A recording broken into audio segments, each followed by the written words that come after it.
الحمد لله الحمد لله نحمده ونستعينه ونستغفره ونؤمن به ونتوكل عليه ونعوذ بالله من شرور أنفسنا ومن سيئات أعمالنا من يهده الله فلا مضل له ومن يضلله فلا هادي له وأشهد أن لا إله إلا الله وحده لا شريك له وأشهد أن سيدنا ونبينا مولانا محمدا عبده ورسوله صلى الله تعالى عليه وعلى آله وأصحابه وسلم تسليما كثيرا كثيرا إن الله وملائكته يصلون على النبي يا أيها الذين آمنوا صلوا عليه وسلموا تسليما اللهم صل على سيدنا ونبينا مولانا محمد وعلى آل سيدنا ونبينا مولانا محمد وبارك وسلم يا رب صل وسلم دائما أبدا على حبيبك خير الخلق كلهم هو الحبيب الذي ترجى شفاعته لكل هول من الأهوال مقتحم.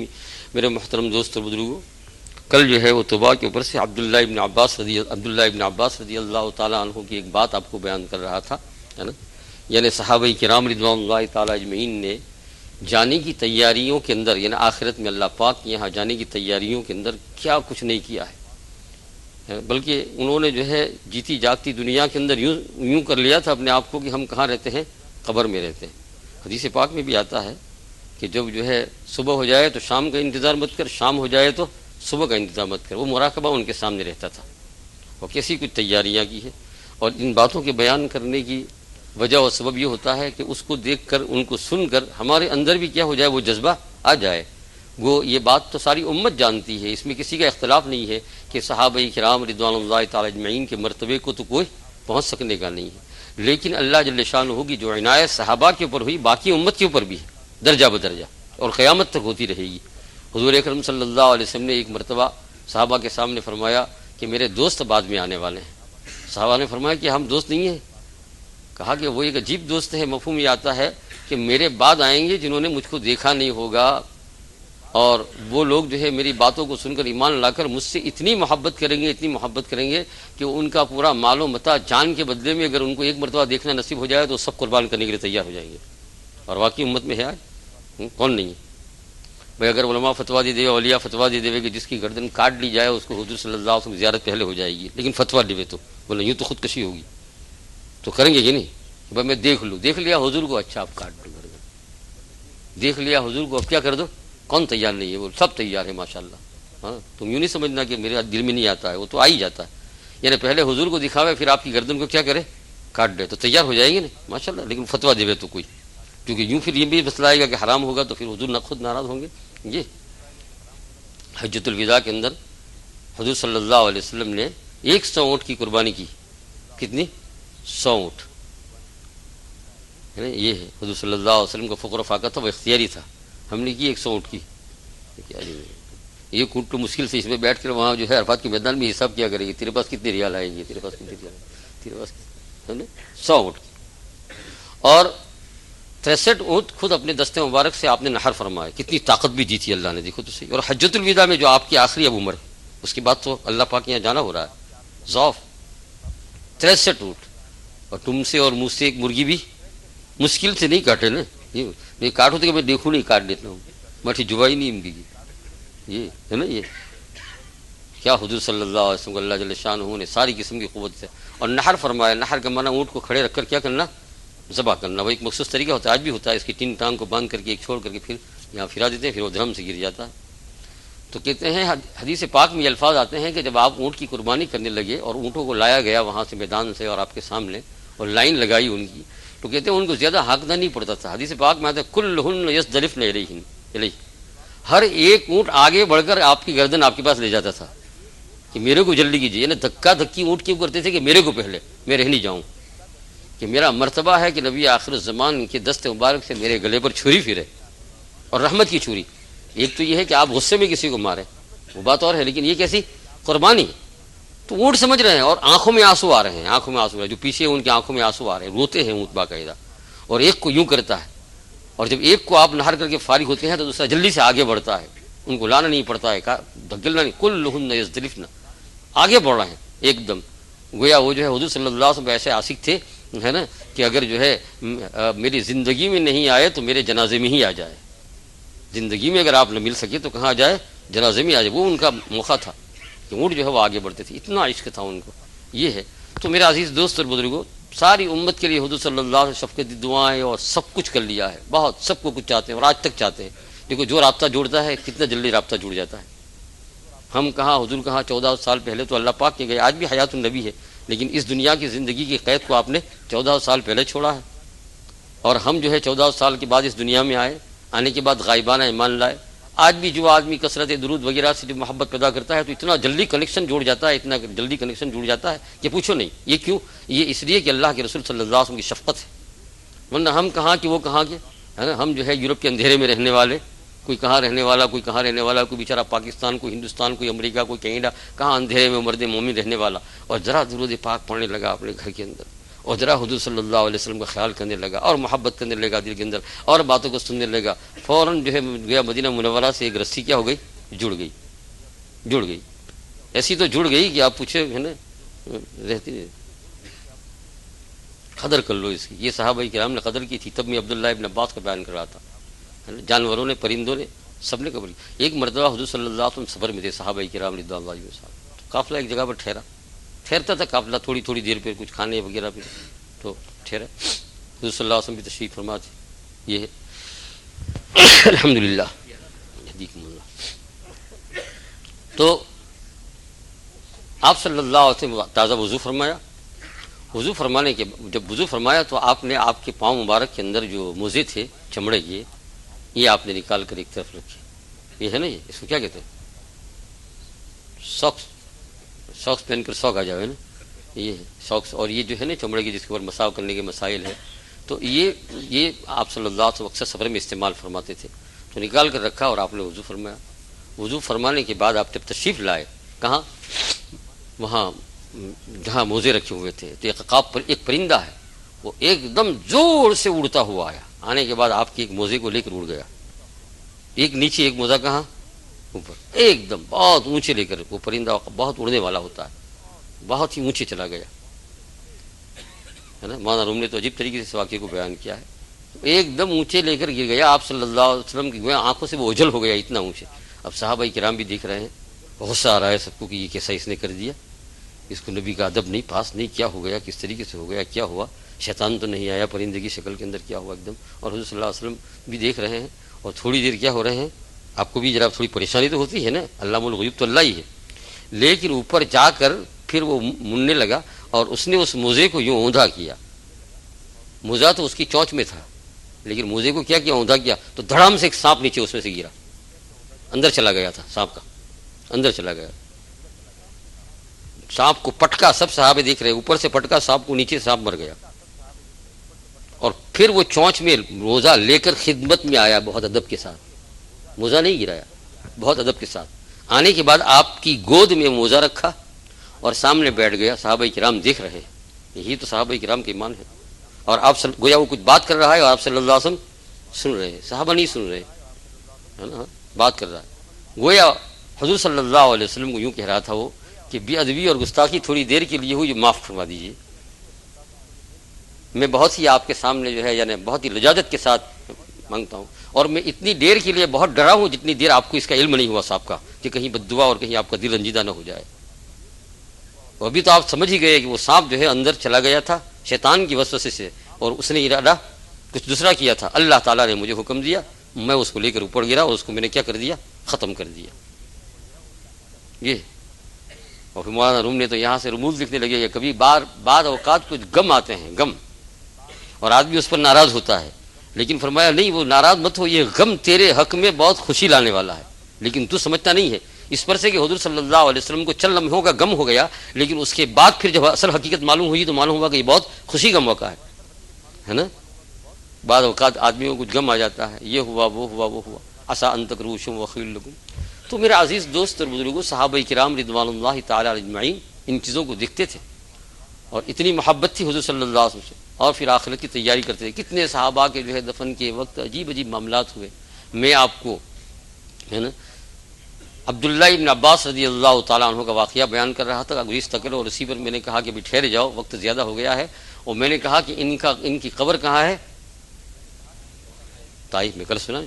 اور وہاں ایک مسجد ہے، مسجد ابن عباس رضی اللہ عنہ اس کا نام ابھی ہے. مسجد بہت شاندار ابھی تو بنائی ہے حکومت نے اپنا خاص پیسہ خرچ کر کے. بہت شاندار، بہت بڑی اور وسیع کی ہے، بہت لوگ وہاں ہوتے ہیں، انا سارا طائف منٹا ہے وہاں. اور وہ عبداللہ ابن عباس کی مسجد انہوں نے اپنی زندگی میں بنائی تھی، چھوٹی سی بنائی ہوگی ہے نا، جیسے یہ ساری مسجدیں چھوٹی تھی نا پہلے، ابھی حکومت نے اس کو بہت بڑی بنائی ہے، لکھا ہے مسجد عبد عباس رضی اللہ عنہ. اور سامنے احاطے کے اندر عبداللہ ابن عباس رضی اللہ عنہ کی قبر بھی وہیں. یہ ہے نماز پڑھ کر لوگ جب نماز سے فارغ ہوتے ہیں تو پھر زیارت بھی کرتے ہیں قبر کی. اور میں نے کہا اگر جیسے کل عرض کیا تھا کہ اگر کسی کو باہر کے آدمیوں کو وہاں چند رہنا ہے تو سامنے بڑی بڑی ہوٹلیں بھی ہے، وہاں ہوٹل کا کوئی کمرہ کرایہ لے کر رہ بھی سکتا ہے تاکہ بار بار زیارت ہو جائے. اتنے بڑے عظیم الشان صحابی رضی اللہ عنہ کے ہوٹلوں سے بھی ان کی قبر کی زیارت ہوتی رہتی ہے. یہ بڑا جو ہے یعنی خوشنما منظر ہے، بہت نور ہے اور بہت عجیب بات ہے. اللہ جل شانہ ان کی چیز. تو ان کا انتقال ہو گیا. کہاں انتقال ہوا؟ طائف میں. ظاہری بات ہے نا، طائف میں جب دفن ہوئے تو طائف میں انتقال ہوا. انتقال ہونے کے بعد سارے صحابہ جو ہے ایک دم جمع ہوئے، جو مکہ مکرمہ میں تھے، جو ادھر ادھر تھے، کہ اتنے بڑے صحابی، بہت مشہور صحابی تھے. جب انتقال ہو گیا تو سارے کے سارے جو ہے جمع ہوئے. جمع ہونے کے بعد تجہیز تکفین کی اور بڑا جم غفیر، بہت صحابہ کرام اور تابعین تھے اور بہت ہی بڑا مجمع تھا. آپ کو جو ہے وہ دفن کرنے کے لیے کوئی آیا گویا آپ کا جو ہے وہ جنازہ تیار ہو گیا. جنازہ تیار ہونے کے بعد پھر جب کفن دے دیا تو کفن دینے کے بعد جنازے کھلے ہی رہتے تھے یوں اوپر سے. اور آج بھی یہی مسئلہ ہے کہ مردوں کی قبروں، مردوں کی جنازے کے اوپر پردہ نہیں ڈالنا چاہیے. سمجھا؟ جنازے میں رکھتے ہیں نا تو جنازے کے اوپر پردہ کپڑا نہیں ڈالنا چاہیے. آج بھی یہی اصل مستحب یہی ہے. کھلا ہوا کفن کے ساتھ رہنے دو تاکہ کفن کے ساتھ لوگوں کو باہر سے اس کی کیا ہو جائے، زیارت ہوئے اور اپنی موت بھی لوگوں کا کیا کرے. ہاں البتہ عورتوں کی جب میت ہو جاتی ہے اور عورتوں کو جب کفن کے اندر دفن کر دیا جاتا، کفن کے اندر رکھ دیا جاتا ہے اور اس کو جنازے میں رکھ دیا جاتا ہے تو اس کے جنازے کے اوپر ضرور پردہ کر دیں، اس کے جنازے کے اندر ضرور پردہ کر دیں. یہ ہے. لیکن مردوں کا ایسے ہی رکھے. بہت سی مرتبہ ہم نے بھی ہندوستان کے اندر بعض جنازوں میں بزرگان دین کو دیکھا، انہوں نے جو چادر تھی اٹھا کر نہیں ہٹا دی، اٹھا دو، سنت کے خلاف کر رہے ہو، مجھ سے خلاف. مرد کا جنازہ ہے بس کفن میں ہے، جنازے کے اندر رکھا ہوا ہے، اوپر کوئی پردہ کسی قسم کی کرنے کی ضرورت نہیں. یہ تو میں عرض کر رہا تھا کہ ان کو لایا گیا جنازے کے اندر. عبداللہ ابن عباس رضی اللہ تعالیٰ عنہ کا جنازہ آیا. صحابہ کرام کا تاثر بھی عجیب تھا، غم بھی تھا اور پتہ نہیں کیا کیا حال تھے ان کے اوپر کہ اتنے صحابی، جل قدر صحابی، اتنے بڑے مجاہد جو سرکار دو عالم صلی اللہ علیہ وسلم خدمت میں رہ کر علم حاصل کیا، سفر میں، حضر میں، سب جگہ کے اوپر ہے نا. اور رشتہ داری بھی جانتے ہیں نا آپ کیا چچا، یہ تو سب سے بڑی بات ہے. عبداللہ ابن عباس اور حضور صلی اللہ علیہ وسلم اتنا چاہتے تھے کہ پوچھا نہیں. یہ دینداری کی وجہ سے اور بہت چاہتے تھے. اپنے چچا کو دیکھتے تھے تو آنکھ میں آنسو آ جاتے تھے، اتنا چاہتے تھے. یہ انہی کا واقعہ ہے کہ ان کا گھر جو ہے وہ مسجد، پہلے جب حضور صلی اللہ علیہ وسلم کے زمانہ مبارک کے اندر ان کا گھر مسجد نبوی سے بالکل لگا ہوا تھا. مسجد نبی جو ہے نا آج ایک طرف کو تھا لگا ہوا. مسجد نبی اس وقت چھوٹا سا رقبہ تھا، بہت بڑی نہیں تھی. اس کے نشان ابھی تک موجود ہے جہاں تک حضور صلی اللہ علیہ وسلم کے زمانے میں مسجد نبی تھی، ابھی بھی نشانات ہیں وہاں. تو ان کا مکان بالکل لگا ہوا تھا مسجد نبی سے، قریب میں سے بس آنا جانا، آنا اور جانا. تو ان کے مکان کے اندر جو ہے ایک پرنالہ بھی تھا. اور پرنالہ اس کو کہتے ہیں یہ جو چھت کے اوپر سے جو بارش ہوتا ہے تو پانی گرتا ہے تو چل کر پھر ایک جگہ پر گرتا ہے. لگے ہے نا پرنالے، کیا کہتے ہیں اس کو، یہ گٹڑی. چلو یہ آسان لفظ ہے، گٹڑی. گٹڑ جیسا ہی ہوتا ہے نا ایسا. یہ سب جگہ پر ہے. یہاں شیٹوں میں آپ دیکھو، یہ آپ آج سے نہیں پہلے سے ہی ہے. یہ پرنالہ ان کے مکان یہ ہے. اور بیت اللہ شریف کے اوپر بھی لگا ہوا ہے میزاب رحمت. پرنالہ ہی تو ہے نا میزاب رحمت. وہاں بارش کم گرتی ہے لیکن پھر بھی رکھتے ہیں. کل مدینہ منورہ کے اندر الحمدللہ بہت بارش گری ہے نا اور بہت ٹھنڈک ہوئی. ایک صاحب جو ہے ٹیلی فون کیا تو بتایا اس پر کہ بہت بارش گری ہے اور بہت ٹھنڈک ہے اور بڑا عجیب سما ہے. آخری اشرا بھی ہے نا آخر میں، رحمت اللہ خوب برسی. یہ ہے. تو یہ پرنالہ تھا ان کا، اس میں پانی. اب اس پرنالے میں سے پانی جو گرتا ہے نیچے، تو جب بہت بارش ہوتی ہے تو کبھی کبھی ایسا ہوتا ہے کہ نماز یوں کہ وہاں جوتے نکالنے کی جگہ تو آنے جانے میں ذرا تکلیف. تو عمر رضی اللہ تعالیٰ عنہ نے ایک مرتبہ دیکھا تو کہا یہ لوگوں کو بہت تکلیف ہوتی تھی. امیر المومنین سے عمر رضی اللہ تعالیٰ پرنالے کو کیا کر دیا، نکال دیا. ایسا ہی تھا، قریب چھوٹے چھوٹے گھر ہوتے تھے، ایسا ہی نکال دیا آگے. بس یہ چھوٹے چھوٹے گھر نکال کے رکھ دیا پرنالے کو کہ بھئی یہ پرنالہ جو ہے پھر کچھ اس طریقے سے لگائیں گے کہ پانی کچھ اور طرف جاوے. یہ پرنالے کا پانی سیدھا یہاں گرتا ہے، اس سے بہت تکلیف ہوتی ہے. عبداللہ ابن عباس رضی اللہ تعالیٰ عنہ نماز پڑھ کے تشریف لے گئے، گھر دیکھا تو پرنالہ گرا ہوا ہے۔ تو اس زمانے کے جو قاضی تھے وہاں مقدمہ دائر کر دیا، دکھائیے مسلمانوں کی تاریخ، نالش کی کہ امیر المومنین نے میرے گھر کا پرنالہ گرا دیا، اور یہ جان بوجھ کر کیا تھا کہ آئندہ امت کو یہ خیال رہے کہ اسلام کس کا نام ہے، میرا پرنالہ گرا دیا امیر المومنین کے خلاف۔ عمر رضی اللہ تعالیٰ کو بلائے، کھڑے رکھے سامنے قاضی نے، وہ قاضی مقرر کیے ہوئے ہیں عمر رضی اللہ تعالیٰ کے، لیکن اس وقت کھڑے، اور عبداللہ ابن عباس رضی اللہ تعالیٰ کو بلایا، کہا کیا بات ہے؟ تو کہا کہ یہ پرنالہ میرے مکان کا ہے، انہوں نے گرا دیا۔ عمر رضی اللہ تعالیٰ نے پوچھا کہ آپ نے، یا امیر المومنین آپ نے ایسا کیوں کیا؟ تو کہا لوگوں کو بہت تکلیف ہوتی ہے، اور میں امیر المومنین کی حیثیت سے اس کا کچھ اختیار رکھتا ہوں کہ اس قسم کے کام میں کر لوں۔ عبداللہ ابن عباس رضی اللہ تعالیٰ سے پوچھا قاضی القضات نے، جج نے پوچھا، یہ کہہ رہے ہیں سنا آپ نے، اس قسم کا تھوڑا سا ان کو اختیار ہوتا ہے۔ تو عبداللہ ابن عباس رضی اللہ تعالیٰ نے کہا کہ ان کو معلوم ہونا چاہیے کہ یہ پرنالہ کس نے رکھا ہے؟ حضور صلی اللہ علیہ وسلم نے اپنے ہاتھ مبارک سے رکھا ہے، اور جو ہے حضور صلی اللہ علیہ وسلم نے اس طریقے سے رکھا ہے کہ جو ہے گویا کہ حضور صلی اللہ علیہ وسلم کی گردن مبارک کے اوپر اللہ کے رسول نے مجھے سوار کیا اور کہا عبداللہ ابن عباس اب لگا دو چچا جان۔ یہ اس کی تاریخ ہے، اور کہا کہ میں گواہ کے اندر کئی صحابہ کو پیش کرتا ہوں، حضور صلی اللہ علیہ وسلم نے اپنے اوپر مجھے چڑھایا اونچا کرنے کے لیے اسٹیپ کی جگہ پر اب چچا کو، اور کہا ہے پرنالہ کو رکھو، اتنی شفقت۔ عمر رضی اللہ عنہ نے سنا، بہت رونے لگے وہیں، اور عبداللہ ابن عباس کا جو ہے دامن پکڑ لیا کہ مجھے قطعاً اس کا علم نہیں تھا، مجھے معاف فرما دیجیے، میں نے بہت غلط کیا کام، بہت غلط میں نے کام کیا۔ تو کہا بس یہ سوچئے، اسی لیے میں نے جو ہے مقدمہ دائر کیا۔ تو اب قاضی القضات نے کہا پرنالہ رکھ دیں گے۔ عمر رضی اللہ عنہ نے کہا پرنالہ رکھیں گے نہیں، اب اس کا کفارہ یہ ہوگا کہ عمر نیچے ہوگا، اس کے اوپر عبداللہ ابن عباس چڑھیں گے اور پرنالہ رکھیں گے، اسٹیپ نہیں منگوائی جائے گی، تب عمر کا یہ کفارہ ادا ہوگا۔ دیکھو صحابہ کرام کو حضور صلی اللہ علیہ وسلم کہ عمر کہاں ہوں گے؟ نیچے، اور ابن عباس اوپر چڑھیں گے۔ ابن عباس نے بہت ہی منع کیا کہ نہیں، تو کہا نہیں، یا ابن عم رسول، اے رسول اللہ صلی اللہ علیہ وسلم میرے اوپر مہربانی کرو، میری بات کو مان لو، ورنہ زندگی پر میرا یہ صدمہ نہیں جائے گا، میرے ایمان کے لالے پڑ جائیں گے۔ دیکھو کہاں تک پہنچتے ہیں یہ لوگ، ذرا سی حضور تو میرے اوپر رحم کرو، اتنی سی بات ماننے سے تمہیں کیا ہوگا؟ اور سارے صحابہ کو یہاں کھڑے کرو، اور ان کے دیکھتے امیر المومنین کو کھڑا کرو، اور اس کے اوپر تم سوار ہو، اور پرنالہ جیسا تھا ویسا رکھ دو۔ جب بہت اجازت کی تو عبداللہ ابن عباس بھی سمجھ گئے کہ واقعی ان کے دل کی یہ ہے، اگر ایسا نہیں کروں گا تو ان کو بہت تکلیف پہنچے گی، ایسا ہی کیا۔ جب پرنالہ رکھ کر اترے عبداللہ ابن عباس تو کہا یا امیر المومنین، آپ امیر المومنین ہے، یہ گھر کو میں نے بیت المال میں مسجد میں وقف کر دیا، آپ جہاں چاہے اس کو خرچ کرے، میں نے کیا کر دیا؟ آج سے اس کو وقف کر دیا، اور اس گھر کو آپ توڑا بھی سکتے ہیں، نمازیوں کو آرام پہنچا سکتے ہیں، یہ بالکل بیت المال میں وقف ہو گیا، آپ کو لینا ہی پڑے گا، کیونکہ جب کوئی بیت المال میں وقف کرتا ہے تو آپ منع نہیں کر سکتے ہیں۔ میں نے وقف کر دیا، اور فوراً ہی اپنا سامان سارا گھر سے نکال دیا، فوراً بچوں کو نکال دیا، اور دوسری جگہ کے اوپر منتقل ہو گئے۔ کون؟ عبداللہ بن عباس رضی اللہ تعالیٰ۔ ان کو جو ہے جب کفن کے اندر تیار کر دیا طائف کے اندر، اور قبر بھی تیار ہو چکی ہے، اور باہر نکالا جنازے سے، صحابہ کرام نے ان کے جسم مبارک کو جو کفن میں لپٹا ہوا تھا کہ اب قبر میں رکھا جائے، تو کہتے ہیں کہ اسی وقت ایک سفید نہایت ہی خوبصورت پرندہ جو لوگوں نے آج تک دیکھا نہیں تھا، معارف القرآن جلد 8 میں بھی یہ واقعہ اور تفسیروں کے حوالے سے برابر لکھا ہے، اور عبداللہ بن جبیر رضی اللہ تعالیٰ کا حوالہ دیا ہے کہ وہ اس واقعے کو من وعن بیان کرتے ہیں صحابی رسول صلی اللہ علیہ وسلم۔ ایک سفید پرندہ، بڑا عجیب قسم کا، بہت خوبصورت، اندر آیا، آنے کے بعد شفقت کے ساتھ داخل ہوا، اور پھر کہتے وہ نکلا نہیں،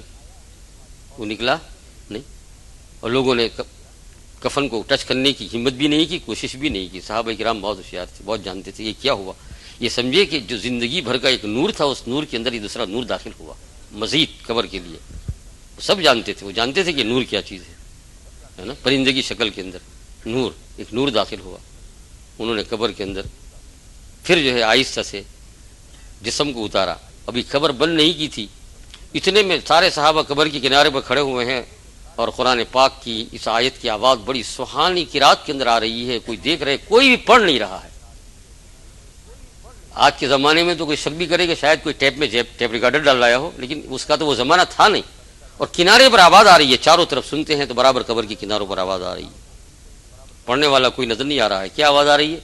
یا ایتھا النفس المطمئنہ ارجعی الی ربک راضیۃ مرضیہ فادخلی فی عبادی وادخلی جنتی۔ راست فیصلہ سنایا جا رہا ہے عبداللہ ابن عباس کو۔ یا ایتھا النفس المطمئنہ، یہ آرام پائے ہوئے نفس، اطمینان پائے ہوئے نفس، اللہ کے حکام کے اوپر بھی اطمینان تھا کہ خدا کی جو فرما برداری کروں گا وہی صحیح، اس سے جو ہٹوں گا اس میں کیا ہے، مجھے تکلیف، جو کروں گا وہی، اسی کے اندر ان کو مطمئنہ کا معنی یہ ہے کہ اللہ جل شانہ کے حکام کی فرما برداری کے اندر کیا ملتا تھا؟ آرام ملتا تھا۔ اور خدا دیکھو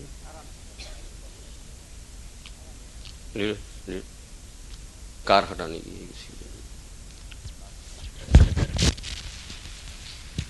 B932AFE اس کو جلدی سے ہٹا۔ یہ آواز آ رہی ہے قبر کے کنارے پر عبداللہ ابن عباس، سارے صحابہ کرام دنگ ہے، بے ہوش جیسے ہیں، کوئی سمجھ میں نہیں آ رہا ہے، عش کر رہے ہیں۔ کیا حضور صلی اللہ علیہ وسلم کے چچا اور کیا مبارکبادی مل رہی ہے، اور بڑی خوش لہانی کے ساتھ کوئی پڑھ رہا ہے، ایسا کوئی پڑھنے والا بھی ان کو صحابہ میں نہیں معلوم ہوتا ہے۔ یا ایتھا النفس المطمئنہ، اطمینان پائے ہوئے نفس، اطمینان پائے ہوئے یعنی جس کو اللہ جل شانہ کے حکام کے اوپر کیا ہو جائے، اطمینان ہو جائے۔ میاں ایک طرف جو ہے اللہ کے حکم کا پالن کرتے ہیں تو 1000 مل رہا ہے، اور اگر اس کے خلاف کر رہے ہیں تو 1,00,000 مل رہا ہے بظاہر۔ کتنا مل رہا ہے؟ 1,00,000 مل رہا ہے بظاہر۔ یہ ہے جیسے ابھی ایک صاحب نے آگے بات سمجھی، مغرب کی نماز کے بعد یہی پوچھا، خیال آ گیا مجھے، یہی میں نے کہا یہی تمہیں بیان کر رہا ہوں۔ انہوں نے کہا ایک شاپ ہے ایسا بہت اچھی ہے، اور اس کے اندر لیکن جو اس کے اندر بیپار ہو رہا ہے وہ حرام کا ہو رہا ہے، اس حالت میں میں اس کو رکھ لوں، بیپار اس کا چلتا رہے۔ میں نے کہا نہ، کیا کہہ دیا؟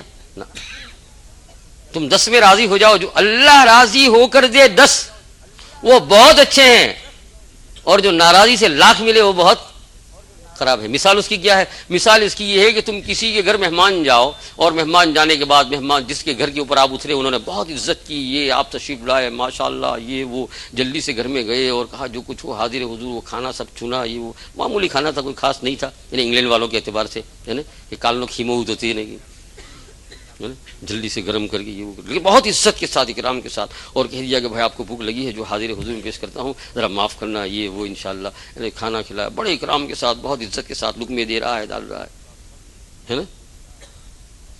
اس کی یہاں سے آپ نے کب کھایا؟ دوپہر کو، پھر آپ کو اچھا کھانے کا من ہوا، کیا یہ تو برابر نہیں کھلایا، تو کسی اور کوئی سیٹ کا گھر تلاش کیا جہاں جو ہے قورمہ کباب کفتہ یہ وہ، آپ گئے کہ وہاں سموسے بنتے ہیں، وہاں شام کو پہنچے، وہ شام کو جب پہنچے آپ ہے نا، تو اس نے کہہ دیا کہ یار تم لوگ کیا بے وقت آتے ہو، کچھ ٹیلی فون بھی نہیں کرتے ہو، اور وہاں بیوی کو گھر میں جا کر کہہ دیا کہ یار یہ لوگ پتہ نہیں کیسے اخلاق والے ہیں، اور یہ باہر سن رہا ہے، آپ کو یہ کھانا کیسا ہو گیا؟ زہر۔ میاں کیا ہو گیا؟ زہر ہو گیا کہ پگے پوڑو تھا سموسا نے ہم کے ہے نا۔ حق تعالیٰ جل شانہ جو راضی ہو کر میرے عزیز دوست بزرگوں آپ کو فیکٹری میں، شاپ میں، دکان میں 10 پاؤنڈ دے، یہ بہت ہی اچھی ہے، اس سے کہ ناراض ہو کر جو اللہ کے حکم کے خلاف آ رہا ہے وہ ناراض ہو کر آ رہا ہے، اللہ کے حکم کے مطابق آ رہا ہے، وہ کیا ہے، اور اس کا دنیا میں ہی پتہ چل جائے گا آپ کو۔ یہ جو لاکھوں اور کروڑوں آ رہے ہیں ناراض ہو کر، وہ جلدی اس کے پیچھے مصیبتیں لا رہے ہیں، اور یہ جو کم آ رہا ہے جلدی اپنے پیچھے کیا رہے ہیں؟ راحت لا رہے ہیں۔ کیا رہا ہے؟ راحت لا رہے ہیں، راحت لا رہے ہیں جلدی سے۔ اور اب اگر سوچو دیکھ لینا، یہ خداوند قدوس جو راضی ہو کر دے رہا ہے 1000، اس میں آپ کا وہ کام بنے گا جو دوسرے والے کا 5000 میں نہیں بنتا ہے۔ کام آپ کے سارے ہو رہے ہیں اور 1000 پاؤنڈ آپ کے جیب میں ہے، کام سارے کے سارے ہو رہے ہیں، آپ گنتے ہیں تو 1000 کے 1000 ہی ہے، کچھ خاص ہے نا۔ کام یوں ہی نکلتے رہتے ہیں، یوں ہی نکلتے، جہاں کچھ ہوا تھوڑے سے نکل گئے، تھوڑے سے نکل گئے، تھوڑے سے نکل گئے، تھوڑے سے نکل گئے۔ یہ جوتے لینے جا رہے تھے تو کسی نے کہہ دیا یہ فور سیل کی دکان ہے، کیا ہوا؟ تو کہا کچھ نہیں، یہ فور سیل ہے، اصل میں یہ جو ہے ذرا اس کا جو ہے ماڈل نکل گیا ہے، تو اب یہ 25 پاؤنڈ کا جوتا ہے، ہم 1 پاؤنڈ میں لے لیتے ہیں، اور آپ کو اس کا کوئی وعدہ نہیں تھا۔ 25 پاؤنڈ کا جوتا کس میں آ گیا؟ 1 پاؤنڈ میں، حلال میں آ گیا نا یہ۔ اور ایک آدمی جو ہے ہفتے میں 10-8 بلب لاتا ہے، ہر روز ایک شاٹ، مجھے پٹ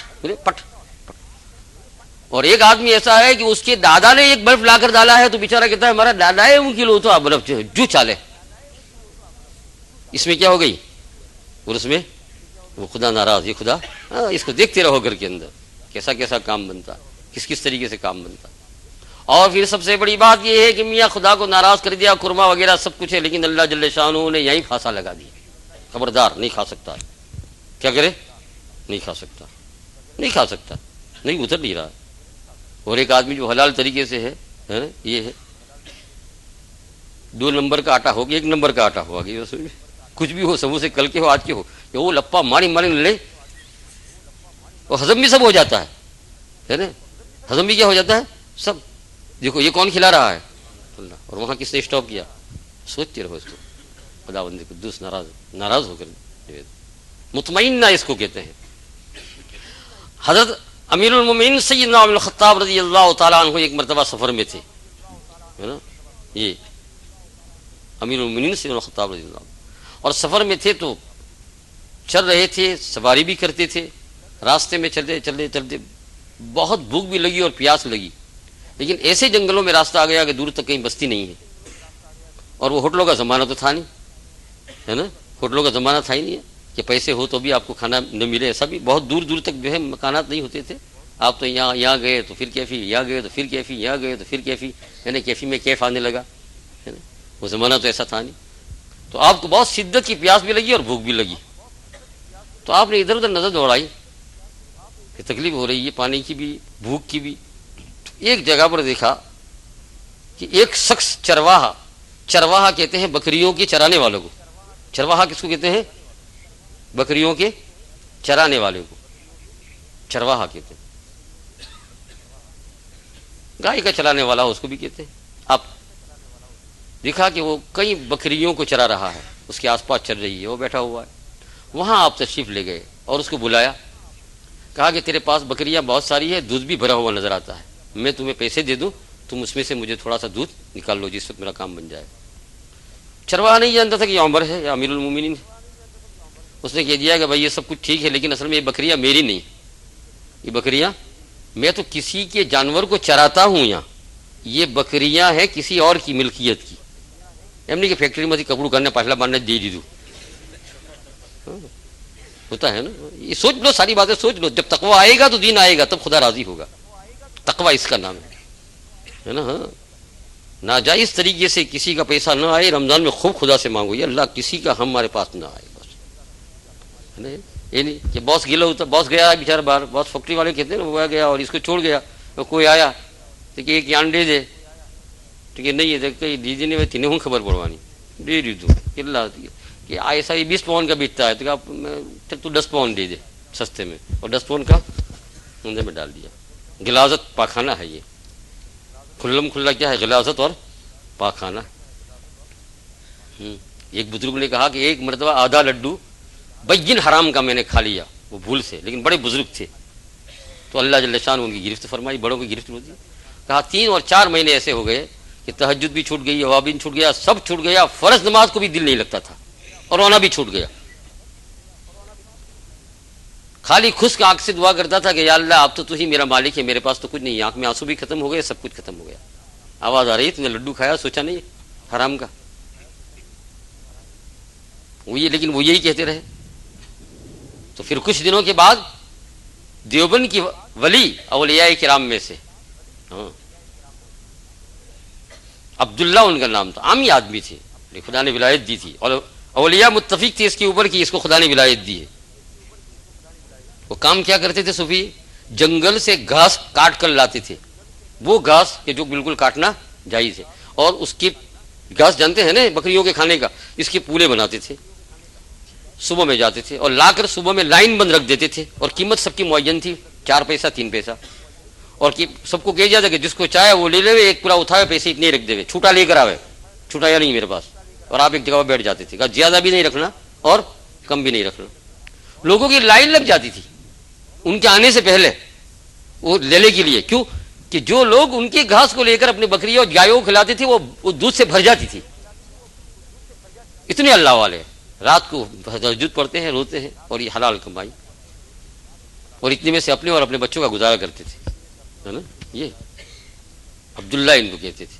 آپ دیوبند کے رہنے والے تھے. مولانا قاسم نانوتوی رحمۃ اللہ علیہ بہت پرانا زمانہ میں نے دیکھے نہیں ان کو. حضرت گنگوہی رحمۃ اللہ علیہ کا زمانہ.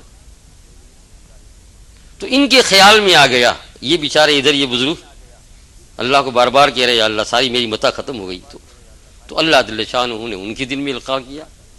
حلال کمائی سے پیسہ تو بچتا نہیں تھا لیکن بہت کوشش کر کے کسی دن ایک پیسہ, اس زمانے کا پیسہ بہت بڑا تھا, 1 پیسہ 2 پیسہ بچا کر 5-6 پیسے انہوں نے جمع کیے اور لا کر حضرت گنگوہی رحمۃ اللہ علیہ کے پاس حاضر ہوئے اور کہا کہ حضرت یہ میں نے اتنے پیسے بچائے ہیں اور فلاں فلاں بزرگ کی دعوت ہے آپ کی یہاں, ان پیسوں سے ہوگی, آپ کر دینا. حضرت گنگوہی بہت خوش ہوئے کہ عبداللہ تم نے بچایا کیسے؟ کہا عادت میں اتنے دن سے کوشش کر کے وہ گھاس میں سے ایک پیسہ میں نے بچایا ہے. کہا آپ کی اور آپ کے ساتھ ان 4 کی, اس میں اس بزرگ کا نام بھی آ گیا. حضرت گنگوہی نے سب بزرگوں کو کہہ دیا کہ بھائی عبداللہ تو دعوت دے رہے ہیں آج, اور یہیں انہوں نے کہہ دیا ہے کہ یہیں آپ دے دو تو میرے گھر ہی دعوت ہو جائے گی. تو حضرت نے اس میں سے 1 پیسے کا گڑ منگوایا. گڑ جانتے ہیں کیا کہتے ہیں؟ میٹھا آتا ہے, میٹھا میٹھا میٹھا. اب لوگ تو بہت لاتے ہیں جب عورتوں کو بچہ پیدا ہونے کا ہوتا ہے پڑھانے کے لیے لاتے ہیں, اس کو کیا کہتے ہیں؟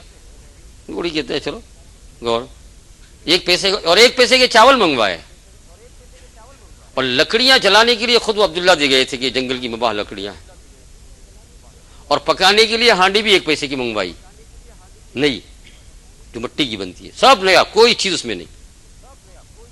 پھر حضرت گنگوہی نے اپنے اور خادم کے پاس پکوایا تو وضو کرایا. یہ سب جائز ناجائز کی بات یہاں نہیں کرنا, یہ کوئی واجب نہیں ہے, یہ عشقیانہ بات ہے. اس کے ہوا جب لگے گی تو پھر کسی کو پوچھیں گے نہیں, یہ پوچھیں گے تب تک جب تک ہوا نہیں لگی, تب تک پوچھتے رہیں گے کہ آج جائز کہ ناجائز.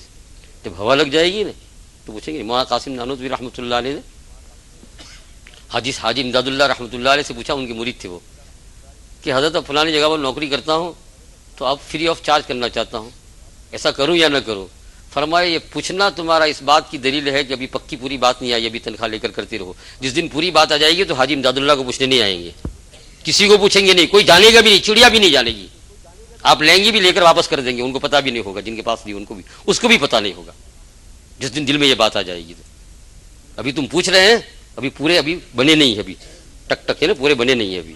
جس دن آ جائے گی تو حاجی امداد اللہ کو بھی نہیں پوچھیں گے اور کسی کو بھی نہیں پوچھیں گے. اور واقعی پھر حال یہی ہوا, جب آیا تو پھر کسی کو پتہ بھی نہیں چلا کہ وہاں قاسم نانوتوی رحمۃ اللہ علیہ یہ کرتے ہیں. تو میں نے کہا کہ یہ جائز ناجائز نہیں, یہ تو ایک اشتیانہ بات ہے. وضو کرایا, وضو کرنے کے بعد اس کا میٹھا چاول بنایا. کیا بنایا؟ گڑ کا چاول, ہانڈی میں میٹھا, نہ اس میں بادام ہے نہ چلگزا ہے نہ کچھ نہیں, میٹھا. اور وہ سب بزرگوں کو بلایا اور تھوڑا تھوڑا سب کے حصے میں آیا. سب نے اللہ کے پاس دعا کی اور بسم اللہ پڑھ کر کھایا.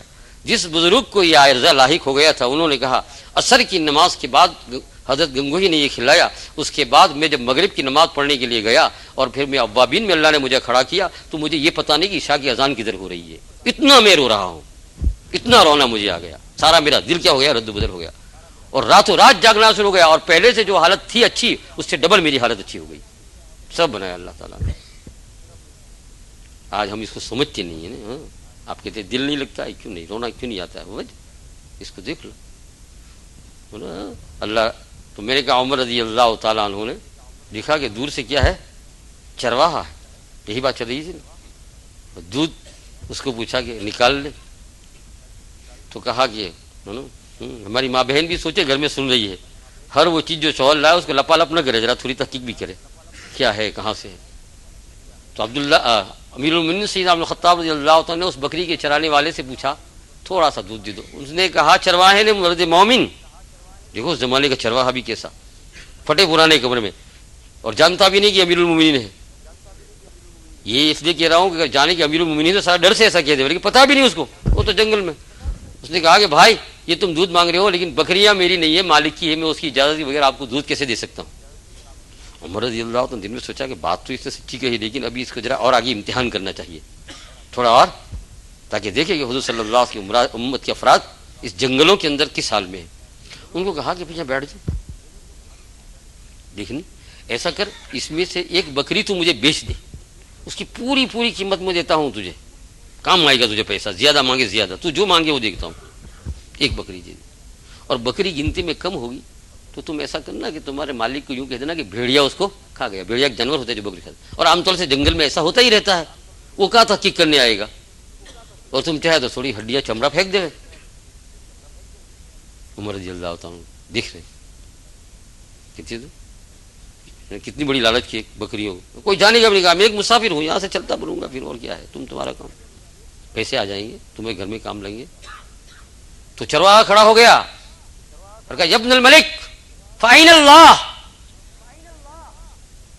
وہ چونکہ عمر رضی اللہ تعالیٰ کا لباس دیکھ کر ایسا معلوم ہوتا تھا کہ کوئی اچھے گھرانے کے ہیں, وہ نہیں جانے کا امیر ہے, اس نے کیا یبن الملک, یہ بادشاہ کے بیٹے, یہ ذرا دھمکا کر کہا فائن اللہ, میرے مالک کو خبر نہیں ہوگی اللہ کدھر گیا.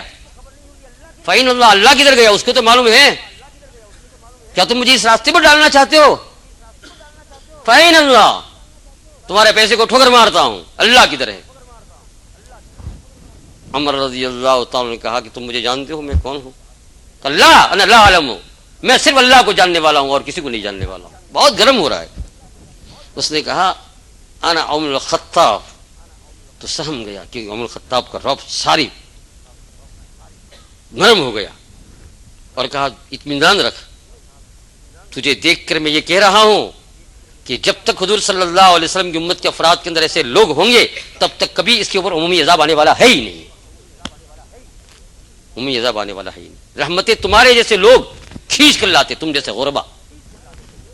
اور کہا میں نے جو اتنا بکری کا تمہیں کہا یہ صرف آزمائش تھی, میں دیکھنا چاہتا تھا کہ حضور صلی اللہ علیہ وسلم اس جنگل کے اندر کس حال کے اندر ہے. دیکھا آپ نے, ہاں. اور یہی عمر رضی اللہ تعالیٰ عنہ اکثر گشت کرتے تھے. تو ایک دن گشت کر رہے ہیں تو ماں بیٹی سے کہہ رہی ہے جلدی سے, رات کا زیادہ وقت ہو گیا ہے کہ بیٹی دودھ تو تیار ہو گیا. وہ ماں اور بیٹی ایک جھوپڑے میں رہتے تھے اور بیپار کرتے تھے دودھ کا, دودھ لوگوں کو بیچتے تھے, ہے نا, دودھ کسے دودھ. اور زیادہ دودھ میں اگر تھوڑا پانی ڈال دے تو کچھ پتا نہیں چلتا ہے. یہ یہاں بھی درمیان میں سنا تھا, ادھر گئی کسی نے ایسی شاپ بنائی تھی, وہ اس کی سیل کو بھی کھا گئے, وہ سیل کا بھی مشین لائے. اور ہندوستان میں تو دیا سلائی میں بھی تھوڑی تھوڑی نکالتے ہیں تاکہ 20-25 ماچس ہوتی ہے نا, ماچس جانتے ہیں نا, وہ یوں کر کے سلگانے کی, ہے نا بھائی, ماچس جانتے ہیں نا, اس میں سے بھی تھوڑی تھوڑی نکال کر 5-10 ماچس کے اوپر ایک ماچس بن جاتی ہے. اب ہنس رہے ہیں آپ, ہے نا. تو عمر رضی اللہ تعالیٰ باہر کھڑے ہیں, جھوپڑے میں سے آواز آ رہی ہے, بیٹی ماں کو کہہ رہی ہے بیٹی دودھ سارا تیار ہو گیا, بکریوں کا نکال لیا. کہا اماں جان, کہا صبح میں گاہک اس کو خریدنے کے لیے آئیں گے, ایسا کر دو ابھی سے پانی ملا کر اس کو ہلا کر رکھ دو تاکہ صبح میں آپ دے دے. یہ چلتا ہوگا وہاں. تو بیٹی نے کہا کہ اماں جان, امیر المومنین سیدنا ابو الخطاب رضی اللہ تعالیٰ اعلان کیا ہے کہ کوئی بھی دودھ میں پانی نہ ملاوے, یہ حرام ہے, یہ خیانت ہے, یہ حرام کی روزی ہے, اللہ ناراض ہوتا ہے. بیٹی کہتی ہے. تو ماں کہتی ہے کہ بیٹی امیر المومنین یہاں کہاں دیکھنے کے لیے آئے؟ تو بیٹی کہہ رہی امیر المومنین نہیں دیکھتا, امیر المومنین کا خدا ہمارے گھر میں ہے, وہ دیکھ رہا ہے. ماں. عمر رضی اللہ تعالیٰ عنہ نے گھر کا نمبر نوٹ کر لیا, پہنچ گئے دارالخلافہ میں اور بیوی کو بلایا, اپنی مشورہ کیا کہ فلانی جگہ پر ایک جھوپڑی کے اندر ایک بیٹی کی رات کو میں نے یہ آواز سنی, اور غالباً وہ بن شادی شدہ ہے, بالکل نوجوان, اور تمہارے بیٹے کے لیے ابھی شادی کی بھی تم تیاری کر رہی ہیں. اگر تم سب راضی ہو جاؤ تو میرا یہ خیال یہ ہے کہ اس بیٹی سے ہم, ماں نے پہلے سوچا کہ دیہات میں گامڑے کے اندر, بیٹے کو بلایا, بیٹے نے کہا ابا جان لبیک. وہ لوگ تو یہ چاہتے تھے, آج ہم نہیں سمجھ پا رہے اصل میں یہ عورت کیا ہے, کیا ہے, کوئی کہیں گے عورت کیا ہے, بولنا مت تو پھنس جائیں گے. یہ عورت کیا ہے؟ اس عورت کی ایک تفسیر یہ ہے کہ دونوں جہان کی دولت کے حاصل کرنے کا یہ ذریعہ ہے. عورت جانے کتنی بڑی ہو گئی, دیکھا آپ نے. عورت کی ایک تفسیر یہ ہے کہ عورت دونوں جہان کی دولت کے حاصل کرنے کا ذریعہ ہے. اگر عورت یہ کھیتی ہے, قرآن پاک نے کہا, قرآن پاک میں اللہ نے کہا ہے نا, یہ کھیتی ہے, ہرس اس کو کہا. یہ کھیتی اگر اچھی ہو گئی تو اس کی آمدنی بہت اچھی ہو گئی, لڑکے اور لڑکی کی شکل کے اندر. تمہارے اعمالوں کے اندر بھی کچھ کمی ہوگی تو انشاءاللہ وہ تمہیں بخشوا لیں گے اللہ پاک کے. یہ ہے. اور یہ اولاد دونوں جہان کی دولت کا ذریعہ ہوا کہ نہیں ہوا یا نہیں؟ یہ حاصل کہاں سے ہوتی ہے؟ عورت سے نا. اور عورت کے اندر جو ہے جتنی خوبیاں ہوتی ہے، امام بخاری رحمۃ اللہ علیہ کی بات آپ 25 مرتبہ سن چکے، لیکن ہزاروں مرتبہ سنو، جتنی مرتبہ سنو گے ایمان تازہ. امام بخاری کی والدہ، امام بخاری کے والد نے چس کیا تھا والدہ کو، بڑی عجیب، تہجد پرہیزگار، ایک لقمہ ڈالنے سے پہلے سوچے کہ کہیں اس کے اندر کوئی خرابی تو نہیں ہے. اس کے پیٹ سے کون پیدا ہوئے؟ امام بخاری پیدا ہوئے. وہ پیدا ہوئے امام بخاری کہ آج قرآن مجید کے بعد دوسری کتاب کا نمبر بخاری شریف کا آتا ہے. حرمین میں خطبہ پڑھا جاتا ہے، مسجد نبوی میں وہ ہے رسیہ کے اندر ان کی قبر، لیکن وہاں کہتے ہیں رواہ البخاری، کام نہیں چلتا اس کے بغیر. اور ایک بزرگ حضرت آدم رحمۃ اللہ علیہ گزرے ہیں بہت پرانے زمانے میں، انہوں نے خواب میں دیکھا حضور پاک صلی اللہ علیہ وسلم زیارت کی. یہ کثرت سے درود پڑھنے والے تھے، بہت درود پڑھنے والے تھے، بہت کثرت زمان پر درود جاری ہر وقت ہر وقت. کر دو نا اللہ آپ کے بندو، کر دو، رمضان سے آ گئی بات ہوئی. تو ایک دن حضور صلی اللہ علیہ وسلم خواب میں اس طریقے سے زیارت کی کہ حضور کچھ دور ہے فاصلے کے اوپر، اور پیچھے بہت سارے صحابہ ہیں، جن صحابہ میں سے بعض صحابہ کو بھی پہچانتے ہیں، کہیں معاذ بن جبل ہے، کہیں بلال رضی اللہ تعالیٰ ہے. آپ کے سب صحابہ کو دیکھا تو نہیں، پہچانے کیسے؟ لیکن آپ کو معلوم ہے خواب کے اندر جب آدمی یوں کہے کہ مجھے حضور کی زیارت ہوئی تو اس نے حضور کو تو پہلے دیکھا نہیں، لیکن یہ دل میں اللہ ڈال لیتا ہے کہ یہ کون ہے؟ حضور صلی اللہ علیہ وسلم. یہ دل میں اللہ ڈال لیتے ہیں کہ یہ ابو ہریرہ ہے. آپ کہیں گے میں نے صدیق اکبر رضی اللہ تعالیٰ عنہ کی خواب میں زیارت کی، آپ نے کبھی دیکھا نہیں، آپ کو کیا معلوم کہ صدیق اکبر ہے؟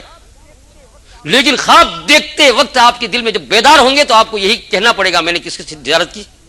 جو دکھلانے والا ہے وہ دل میں بھی پہچان بھی ڈال لیتا ہے، ملاتا ہے، ملانے کے ساتھ ملاقات بھی کرا دیتے ہیں، بتا بھی دیتے ہیں کہ ملاقات کر لو. کون؟ اللہ جل شان. ہاں یوں نہیں، وہ اگر ابو ہریرہ سے ملاقات کرائے، آپ نے کبھی دیکھے نہیں ابو ہریرہ کو اور دیکھا کون ہے، تو جس نے ملاقات کرائی وہ کہہ بھی دیتا ہے کہ یہ کون ہے؟ ابو ہریرہ. اور آپ اٹھے ہی کہتے ہیں میں نے ابو ہریرہ رضی اللہ عنہ کی زیارت کی. ہوتا ہے نا یہ.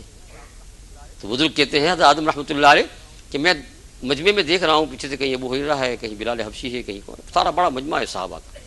عمر رضی اللہ عنہ سے ایک بس آگے آگے ہیں، اور حضور صلی اللہ علیہ وسلم سب سے آگے ہیں، اور سارے جا رہے ہیں. تو میں دوڑ کر وہاں تک تو نہیں پہنچ سکا، لیکن پیچھے سے میں نے ایک کسی صحابی کا دامن پکڑ لیا، بہت ذرا پیچھے سے وہ، اور جلدی جلدی میں نے کہا کہ یہ حضور بہت تیزی کے ساتھ جا رہے ہیں. صحابہ بھی اچھا بات ہے. انہوں نے کہا امام بخاری آ رہے ہیں ان کو لینے کے لیے، امام بخاری آ رہے ہیں ان کو. اور اس وقت امام بخاری زندہ تھے دنیا میں. تو اس بزرگ نے کہا کہ یہ کیا ہوگا. وہاں سے انہوں نے سفر کیا، امام بخاری جہاں رہتے تھے وہاں. جب وہاں پہنچے تو امام بخاری کی قبر بن چکی تھی. لوگوں سے پوچھا کب انتقال ہوا، کب دفنایا؟ کہا فلانی رات میں فلانے وقت، جس وقت انہوں نے خواب دیکھا تھا اسی وقت دفنائے جا رہے تھے. حضور صلی اللہ علیہ وسلم لینے کے لیے تشریف لا رہے تھے. کن کو؟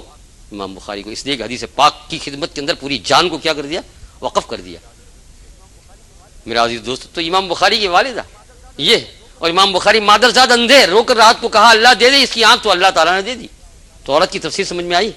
تو عمر رضی اللہ تعالیٰ عنہ نے کہا بیٹا تیار ہو گیا. اور گاؤں کی دیہات کی اس لڑکی کو امیر المومنین کے گھر میں جگہ ملی، لیکن ان سے جو پیدا ہوئے فرزن ان کا نام ہے حضرت عمر بن عبدالعزیز رحمۃ اللہ علیہ.